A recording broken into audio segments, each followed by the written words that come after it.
2025 भर्तियों का वर्ष आज ही सुनिश्चित करें अपना सिलेक्शन और डाउनलोड करें तैयारी कर लो ऐप। नमस्कार, एजुकेशन नगरी की खास पेशकश एजुकेशन बुलेटिन में आपका स्वागत है। मैं हूं आपके साथ विनीत। तो चलिए रुक करते हैं शिक्षा जगत की तमाम बड़ी खबरों की ओर। राजस्थान की चर्चित 2021 की एसआई भर्ती पेपर लीक मामले में आज हाईकोर्ट में अहम सुनवाई हुई। कोर्ट ने सरकार के रवैये पर सख्त रुख अपनाया और कई तीखे सवाल भी किए। न्यायालय ने कहा कि सरकार इस पूरे मामले को जानबूझकर लंबा खींच रही। इतना ही नहीं, पिछली सुनवाई में सरकार ने अपना जवाब भी बदल दिया, जिससे कोर्ट ने नाराजगी जताई। कोर्ट ने टिप्पणी करते हुए कहा कि सरकार अपनी पुरानी रिपोर्ट दबाकर क्यों बैठी। अदालत ने स्पष्ट किया कि जब एसओजी, पीएचक्यू, एसआईटी और एडवोकेट जनरल तक ने भर्ती को रद्द करने की सिफारिश कर दी थी, तो अब उस रिपोर्ट को सार्वजनिक क्यों नहीं किया जा रहा, क्यों रिपोर्ट को बदला जा रहा है। कोर्ट ने यह भी पूछा कि क्या सरकार ये मानती है कि इस भर्ती में बड़े स्तर पर पेपर लीक हुआ या फिर नहीं। इस टिप्पणी के बाद यह स्पष्ट हो गया है कि अब यह मामला नया मोड़ ले चुका है। हाईकोर्ट ने कहा कि इस मामले में अब निरंतर सुनवाई होगी और अगली सुनवाई मंगलवार 8 जुलाई को होगी। अब सबकी निगाहें कोर्ट की अगली सुनवाई पर टिकी है।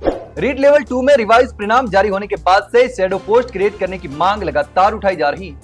वहीं अब रिवाइज परिणाम के बाद बोर्ड की ओर से एक गुना परिणाम जारी करने पर भी काम शुरू हो चुका है। एक एक करके सभी विषयों का रिजल्ट जारी किया जा रहा है, लेकिन अभी तक शैडो पोस्ट क्रिएट करने पर कोई भी अच्छी खबर नहीं आ रही और चयनित शिक्षकों की निराशा और डर लगातार बढ़ता जा रहा है। बता दें कि रिवाइज परिणाम जारी होने के बाद 18 सवालों के बदलाव के कारण 1260 चयनित शिक्षकों की नौकरी पर तलवार लटक गई, जिसके बाद इन चयनित शिक्षकों द्वारा लगातार सरकार से शैडो पोस्ट क्रिएट करते हुए राहत देने की मांग उठाई गई।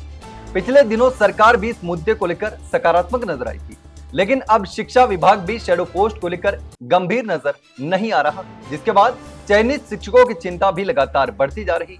राजस्थान कर्मचारी चयन बोर्ड द्वारा आयोजित पशु परिचर भर्ती परीक्षा को लेकर चल रहे विवाद में आज राजस्थान हाईकोर्ट में अहम सुनवाई हुई।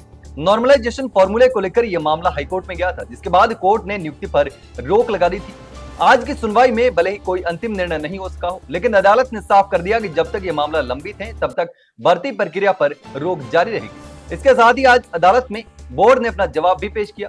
कोर्ट ने मामले की अगली सुनवाई के लिए 10 जुलाई 2025 की तारीख तय की है। अब हजारों अभ्यर्थियों की निगाहें उस सुनवाई पर टिकी है, जो तय करेगी कि भर्ती प्रक्रिया को हरी झंडी मिलेगी या फिर इसमें बदलाव किया जाएगा। अगर आप राजस्थान में सरकारी नौकरी की तैयारी कर रहे हैं तो ये खबर आपके लिए बहुत ही जरूरी होने वाली है। आरपीएससी ने अपनी भर्ती प्रक्रियाओं में बड़ा बदलाव करते हुए अब ई-केवाईसी को अनिवार्य कर दिया है। यानी सिर्फ एसएसओ आईडी बनाना और वन टाइम रजिस्ट्रेशन यानी ओटीआर करना अब काफी नहीं है। आवेदन करने से पहले आपको अपने आधार या जन आधार कार्ड से डिजिटल वेरिफिकेशन भी कराना होगा।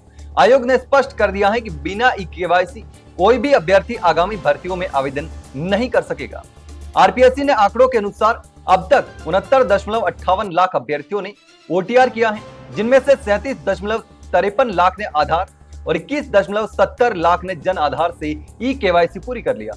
लेकिन 10.34 लाख अभ्यर्थियों ने अब भी सिर्फ एसएसओ आईडी पर टिके हुए हैं, उन्होंने ई-केवाईसी नहीं किया है, जिनकी प्रोफाइल अब अमान्य मानी जाएगी। राजस्थान में सरकारी नौकरी में फर्जीवाड़ा और पेपर लीक के मामलों के बीच पंचायती राज विभाग की एलडीसी भर्ती में एक और बड़ा घोटाला सामने आया है।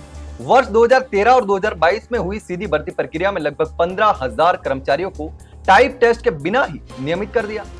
जांच में यह सामने आया कि इन अभ्यर्थियों ने कंप्यूटर डिप्लोमा के तौर पर राज्य से बाहर के विश्वविद्यालयों के ऑफ कैंपस सर्टिफिकेट लगाए, जो सुप्रीम कोर्ट के निर्णय के अनुसार अवैध हैं।